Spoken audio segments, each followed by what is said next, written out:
नाज़रीन, आज का सवाल यह है कि दौरान हमल कैसे आसानी से जमा या हम बिस्तरी किया जाए कि बच्चे को नुकसान ना पहुंचे। चलिए चलते हैं इस सवाल के जवाब की जानिब। इस सवाल का जवाब कुछ यूं है कि जिमा के आदाब में अब एक मसला दौरान हमल मुबाशरत का रह जाता है। कुरान और सुन्नत में हमल के दौरान अपनी बीवी से मुबाशरत व मजामियत की मुमानत का कोई जिक्र नहीं है, इसलिए आम हालात में ये जायज है और इसमें कोई हर्ज नहीं है। ताहम ये मसला तिब्बी और नफ्सियाती है, जिसकी बुनियाद अक्ल आम मुशाहिदे और तजर्बा पर है। इस्लाम का रुझान आम तौर पर जबकि उसका किसी नफ्स शरई से टकराव ना होता हो, अक्ल व तजर्बे की ऐसी बातों को तस्लीम करने का है। सल्फ सालिहीन के रवैये से भी इसकी तायीद होती है, जिसकी बाद मिसालें मैं पहले भी दे चुकी हूँ। अपने तिब्बी असरात के लिहाज से हमल के 9 महीनों को 3-3 महीनों के 3 वक्फों में तकसीम किया गया है। इब्तदाई के 3 महीनों में मजामियत की बिल्कुल ममानत तो नहीं है, अलबत्ता उसके वक्फा को निस्बतन बढ़ा देने को बेहतर समझा गया है। साथ ही आम दिनों के मुकाबले में इस अरसे में इस अमल में निस्बतन नरमी और सहूलत का लिहाज रखने को ताकीद की गई है। इस एहतियात को मलहूज ना रखने की सूरत में इसकाते हमल हो सकता है, खास तौर पर उससे पिछले हमल में। अगर इस अरसे में उसे इसकाते हमल हो चुका हो तो और भी एहतियात की जरूरत है। हमल की दूसरी सहमाही यानी उसके वस्ती मुद्दत में मुबाशरत की वजह से इसकात का इम्कान काफी कम होता है। अलबत्ता इस मुद्दत में भी मजामियत के वक्फे को निस्बतन तवील रखना बेहतर है। साथ ही इस अमल में नरमी और सहूलत का लिहाज इतना ही मुनासिब है। हमल की तीसरी सहमाही यानी 7वीं से 9वें महीने के अरसे में अलबत्ता मुबाशरत के वक्फे को मजीद तवील कर देना चाहिए।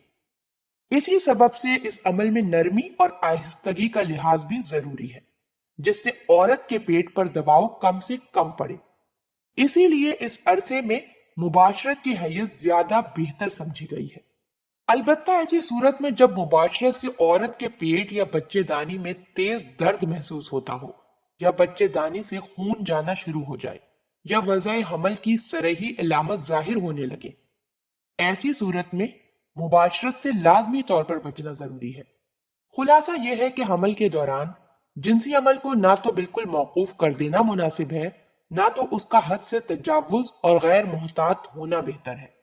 ये बात भी पेश नजर रहे कि हमल का जमाना ऐसा होता है कि उसमें औरत लुत्फ व मोहब्बत की कुछ ज्यादा ही तलबगार होती है, इसलिए उसे जिनसी राहत और लुत्फ से बिल्कुल महरूम नहीं करना चाहिए।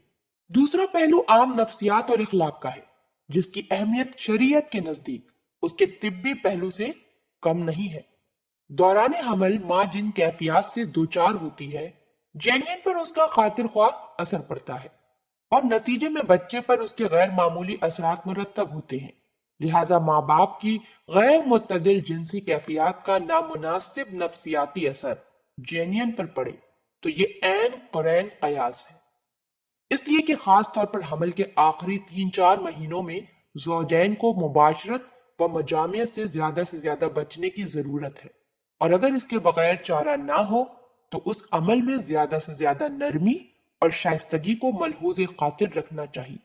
जैसे कि कई मुल्कों में इस नुकसान से बचने की सबसे आसान सूरत तअद्दुद अज़वाज भी रही है, लेकिन आज के दौर में इससे भी दूर रहकर यकज़ौजगी पर ही इक्तफा करना ज्यादा मुनासिब और बेहतर है।